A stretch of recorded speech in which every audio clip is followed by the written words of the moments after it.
اور اسٹیٹ کے ریسورسز کا خیال رکھا جا رہا ہے. ریپ کا وکٹم ہے 200 پولیس اہلکار کی موجودگی میں. کسی اور وکیل کو بھی عدالت میں پیش ہونے کی تو اجازت نہیں ہے کیونکہ جناب رجب بٹ صاحب پیش ہو رہے ہیں. اس زیادتی کیس سے کیا رجب بٹ بری ہو گیا؟ نہیں، وہ تو ان کی خواہش تو یہی ہے کہ پہلی پیشی سے وہ بری ہو جائیں، لیکن ابھی تک وہ بری نہیں ہو سکے اور عدالت نے ہماری اپلیکیشن کو فیصلے کے لیے رکھا ہے.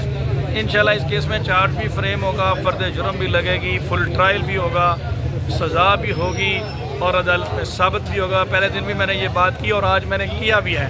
تو انشاءاللہ ہم ہوپ فل ہیں. آپ ویٹ کریں، انشاءاللہ عدالت اس کے اوپر اپروپریٹ آرڈر پاس. آج عدالت میں کیا نئی اپڈیٹ ہوئی ہے؟ پولیس پروٹوکول کی طرف سے بھی بتائیں. نئی اپڈیٹ اس میں یہی ہے کہ آج میاں علی اشفاق صاحب خود پیش ہوئے تھے. اس کے علاوہ تو اور نئی کوئی چیز نہیں اس میں.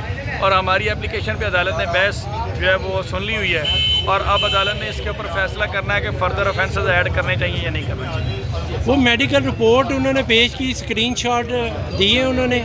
کیا آج آپ نے تاریخ تو نہیں لے لی؟ نہیں، ہم نے نہیں، کورٹ نے اس کو ایڈجن کیا ڈیسیژن کے لیے. ہم نے تو وی آر ریڈی. ہم تو 7:45 بجے عدالت میں موجود تھے اپنا کیس ثابت کرنے کے لیے. ہم نے کیوں تاریخ لینی ہے؟ We are confident. جب سے میں آیا ہوں اس کیس میں نے ایک ہیئرنگ بھی مس نہیں کی اور ہمیں تو ڈیلے کرنے کی ضرورت ہی نہیں ہے. وی آر کانفیڈنٹ ہم ان کو سزا کروائیں گے اس کیس میں. آج کیا اپڈیٹ ہوئی نئی؟ پڑھے لکھے وکیل اتنی دیر سے کیس، اتنے وکیلوں کے بعد آج آپ کو سلیکٹ کیا ہے آشا جٹ نے.